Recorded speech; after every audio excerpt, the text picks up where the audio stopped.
4 questions for the Bible in about 3 minutes. We are in chapter 4, verses 25 and 26 of Genesis. And Adam, Adam and Eve, he has Cain and Abel, and it just throws in there, he has a son, Seth. But when? You don't know if it's generations later, like Cain and Abel died a long time ago, or this happens like right after. It's really unclear. It has no mention of it. So what is it? Is it generations later or right after the fact of Cain murdering Abel? Don't know. So you scholars, throw it on out there. Inform us with your comments. And so question number 2 is chapter 4, verses 26 of Genesis. It just says Seth has a son, Enos. And without knowing the timeline, this is extremely confusing because it says, a beginning was made of preaching in the name of Jehovah. So now this ministry starts with the third son of Adam and Eve, Seth, or we assume the third son. And where'd Jehovah go? That's the question. Where did he go? If Jehovah has been walking around and amidst everybody in person, it seems kind of strange you'd have a ministry of worshiping the person or the entity that's there as Jehovah. I don't know. Riddle me that.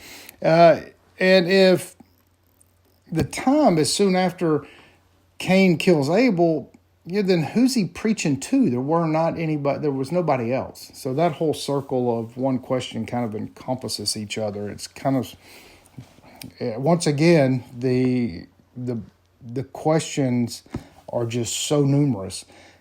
And if the generations are later, that begs the question of where and who, what is this population?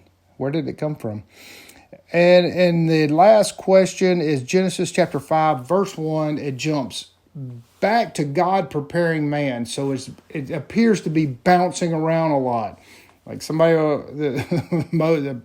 supposedly Moses, will write a sentence and then he'll totally go back in time, which makes it very confusing. So God, in the beginning, it says, by his word alone, he creates the heavens and the earth. So how does God prepare man? Like he's preparing a non-existent thing right now. And this is what it says in chapter 5, verse 1 of Genesis.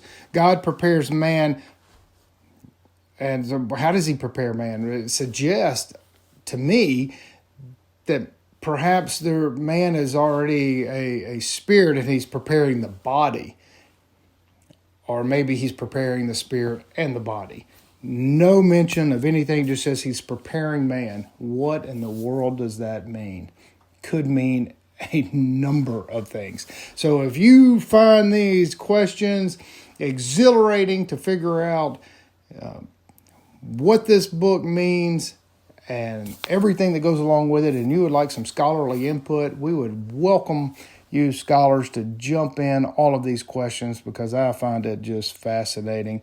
And if you like topics that explore yourself, where you can communicate better with yourself, be more at peace with others, practice the art of listening so that we can build a better world and connection with each other, one relationship at a time, and then ultimately communicate with the source of all things better, then watch us on the mysticsofTexas.com or our YouTube channel, The Mystics of Texas, and you can find us on all the alternatives to this platform as well. Thank you for joining us, mysticsofTexas.com. We'll see you next time.